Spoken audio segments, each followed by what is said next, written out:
This video is going to talk about domain of a square root function, advanced topic. For this type of problem, we need to think what will happen with a square root if there is a negative number underneath it. Well, in the future we'll learn that the square root of a negative number becomes an imaginary number. And we're not going to work in the imaginary plane yet. So we want the inside of our square roots, which for this one is 7x minus 3, right? We want that to be greater than or equal to 0. No negatives under the square root. So how do we solve for x? Well, we add 3 to both sides. So we get 7x needs to be greater than or equal to 3. Divide by 7 on both sides. So x is greater than or equal to 3/7. So as long as x is more than 3/7, then we'll get a positive number inside of the square root. Let's try something. Let's find g of, what's a number greater than 3/7? 1. Well, g of 1 is going to be the square root of 7 times 1 minus 3, which is 7 minus 3, which is the square root 4. Okay, I can take the square root of a positive number, and that's 2. Now what happens if I pick a number less than 3/7? Let's pick 0. Square root of 7 times 0 minus 3. That's going to equal the square root of 0 minus 3, which equals the square root of negative 3. We don't want to get into the negative world, okay? We don't want to get into the imaginary world, So, that worked, right? As long as x is greater than or equal to 3/7, then we're good. Now we could check numbers closer on either side of 3/7 to just make sure, but for the sake of the video today, I think that is sufficient. Now, let's look at v of x.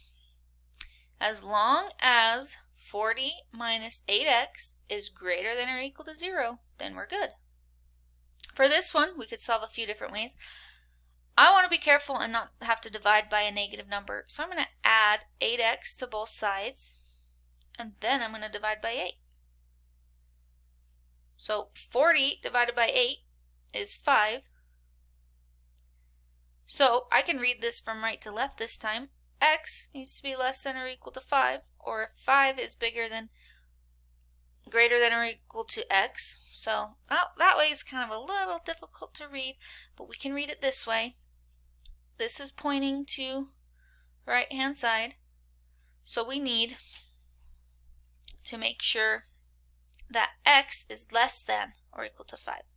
Now, something I missed, we need to use interval notation.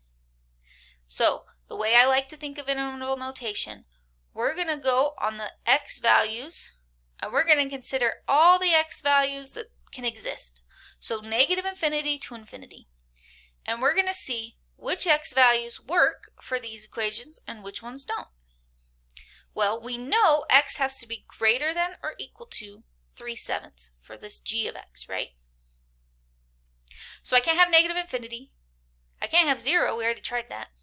So I have to start at 3/7.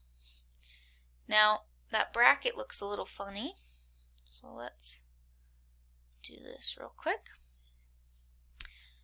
So I'm going to start at 3/7. Why is it a hard bracket and not a parentheses? Because I have an equal to sign. So I can arrive at 3/7.